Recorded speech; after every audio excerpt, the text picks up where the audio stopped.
Welcome back, everybody, to the Daily Racing Show here at RacePlazaMedia. This is Pia. My name is Milan, and today we're going to do our MotoGP recap of the Malaysia Grand Prix at the Sepang International Circuit. That's what it is. Exactly. Yes. I was going to say that. Sure.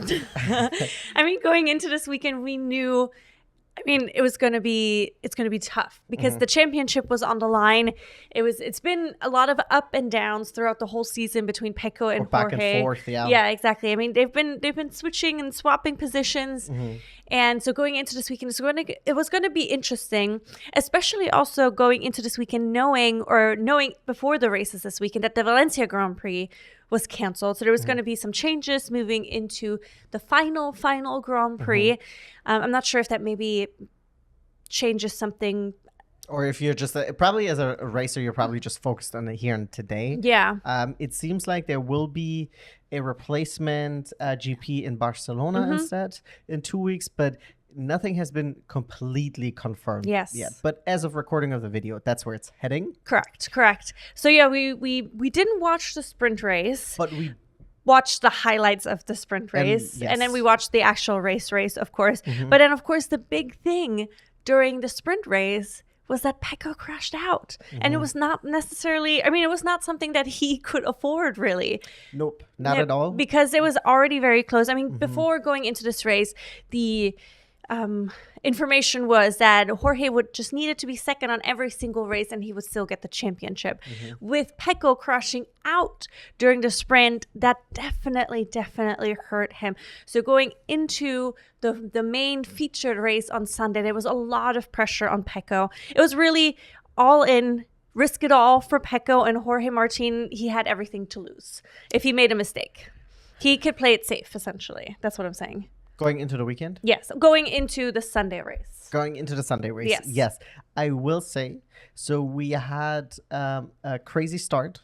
There was immediately a battle between Pecco Bagnaia and Jorge Martin. Yes. And then going into like turn 2 or 3, there was unfortunately in the back rows, there was a big crash. There was one rider who ended up unfortunately taking out multiple people. Yeah. The race was red flag. And then that means because not a lap hasn't been completed yet, it went back to original grid. They restarted the race. Line. They took away 1 lap, so they ended up just doing 19 laps in total. There was some concern at first for Jack Miller because he was on the floor for a while. And he ended up going to the medical tent, but they said there was no major or serious injuries. We did see him walking shortly after too, which was really nice to see. All the other racers restarted the race, or attempted to restart the race. However, Brad Binder never officially started the race. After the deciding lap, he went into the pits, and that was unfortunately it for him. And it also, interestingly, I don't know where he finished. He finished in 6th place. Quartararo, he was also involved in a crash, and you could actually see him limping. Yes. So it's actually really good to see that he finished in 6th at the very end. Yeah. So that's kind of nice. Yeah, you know? but then going into that restart, we're back at square one essentially, and boy oh boy, the first couple of laps after the restart. So we were like, this is MotoGP. Well, this is MotoGP, what people have been telling us about. Specifically, you, Cactus Tiger. Yes. You've been preaching about this, that this is not the most exciting season. So our takeaway was maybe the first 4 laps after the restart at the Malaysia Grand Prix were maybe the MotoGP season people love and people know. It's really hard racing, passing back and forth. I think, what did the commentator say? We're 2 laps in and they've already passed each other 5 times. It was absolutely bonkers. High risk.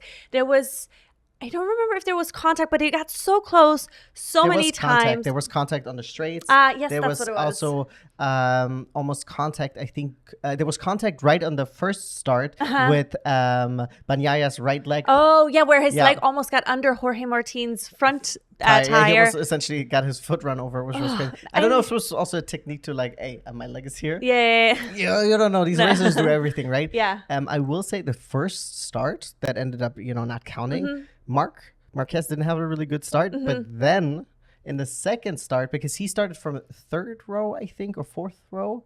He started further back than his brother. Yeah, that's true. He ended up jumping into third place, where he was cruising for a while, and then he ended up crashing out, which was really unfortunate. Well, he rejoined. Yeah, he at crashed, the end. He ended up in the In points. the I think points. he came on 13th at the end. At No, 12th. 12th. 4 points. So he made up some points. So his fight between him and Bastianini for the driver championship third place, it's still high in contention because there's only 1 point between them. We still have a lot of driver championship battles. I mean, we have the battle for first still happening.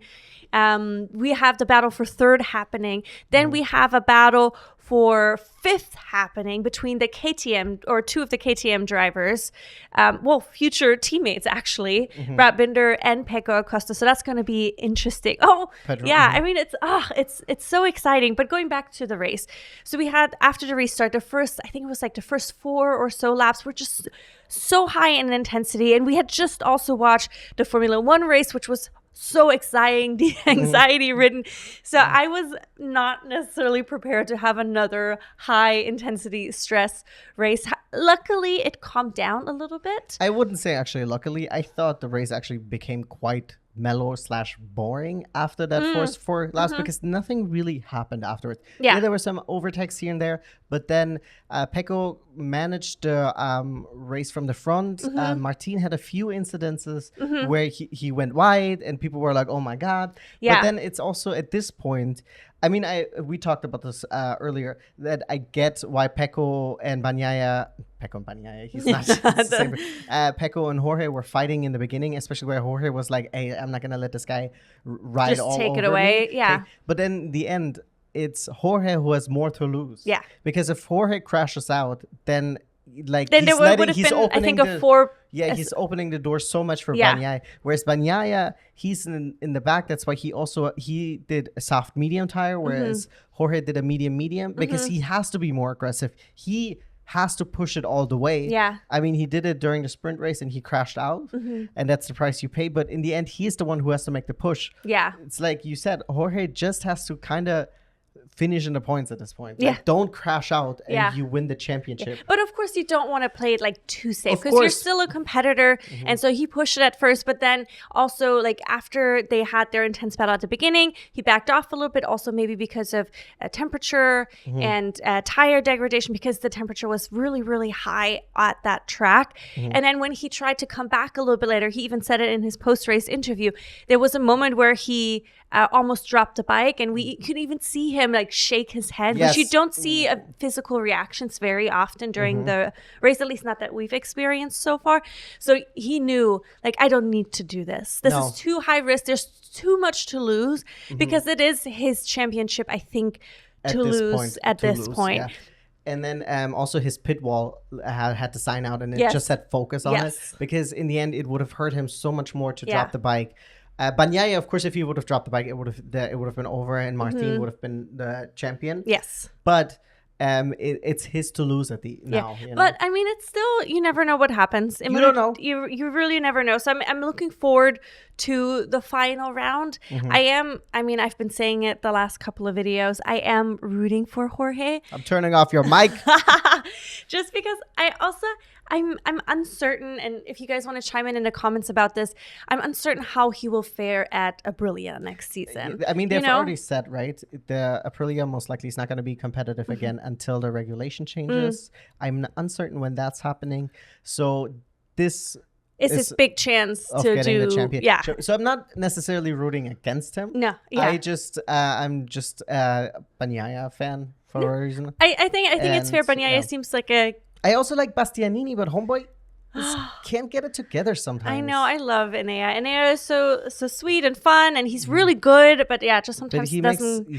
I think he would be able to beat Marquez, but then both of them have dropped the bikes too many times now, because Marquez won 2 races this year, and he's won a sprint as well. Yeah. Right? Whereas Enea has won 1 race and 1 sprint, right? I don't know off the top of my head right now.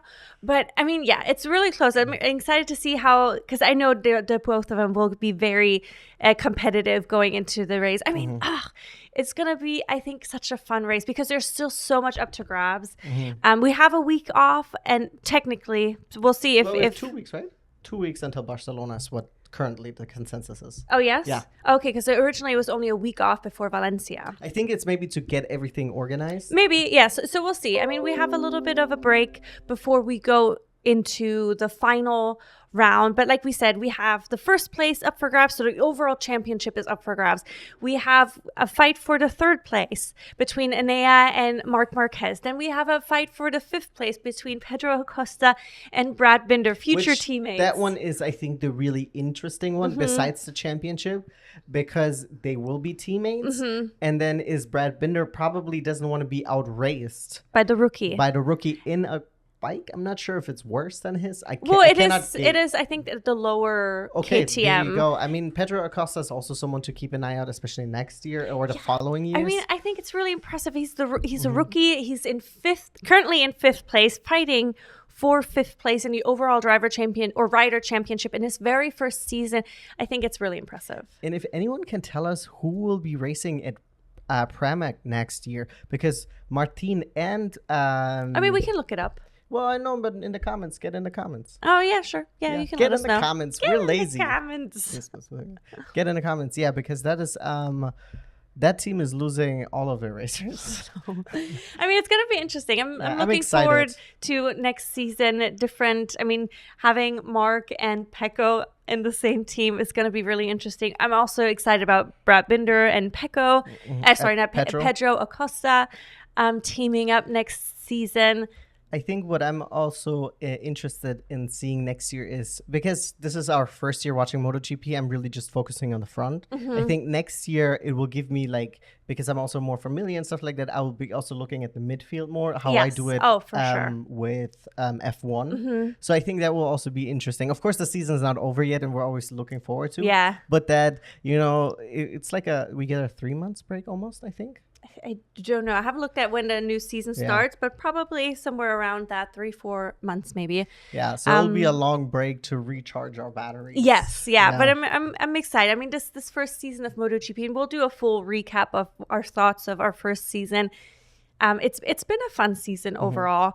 And I'm looking forward to the last race. I'm looking forward to next season. I know for sure I'll be watching MotoGP again next season. We'll see how things will change. But overall, I would say the Malaysia Grand Prix, it started off so intense. At the end, it was still a good race, but it was a safe race, a smart race for laying groundwork essentially for the next race coming up. Yeah, I mean, I would disagree. I thought it became boring. Yeah, I know what you're. I hear what you're saying. I don't agree. I know what you're saying, but I'm just saying, like, then you ended up not seeing a lot of more racing action, and I want to see action. No, I want to see another Coda race. I get that, but I think maybe also after the morning wildness of F1, I appreciated a little bit. I wanted rain in Malaysia. But yeah, let us know in the comments what you thought of the race, what you think moving forward. Are you looking forward to the grand finale in Barcelona coming up potentially? And then stay tuned for Thursday. We'll be bringing out our Thursday video where we'll tell you what to watch, where you can watch it, and when you can watch it. The November calendar is already up. There's not a lot of racing. But like I said in last week, Thursday's video, there's still plenty to fill up your weekends as of right now. So enjoy it while it lasts. Yeah, exactly. Get that last a bit of racing action before we get a little bit of like winter racing. We'll have Andros coming back this year and all that stuff. But yeah, get it in before the break starts. And then, oh my God, the car is going to be in like January. Oh, I know. I forgot that we watched that. Oh my God, what a year. Yes, yeah. I mean, yeah. So, I mean, there's still good racing to come, but December will be a little bit slower. So take advantage of November while you have it. And give us a like. Give us a subscribe. We really appreciate it. Yes. And every like, comment, subscribe. Helps us, counts. It motivates us. And we just want to chat with you guys because we want to create a community. Exactly. So, bye. Bye-bye, See you guys. Thursday. Take care. Bye. Bye-bye.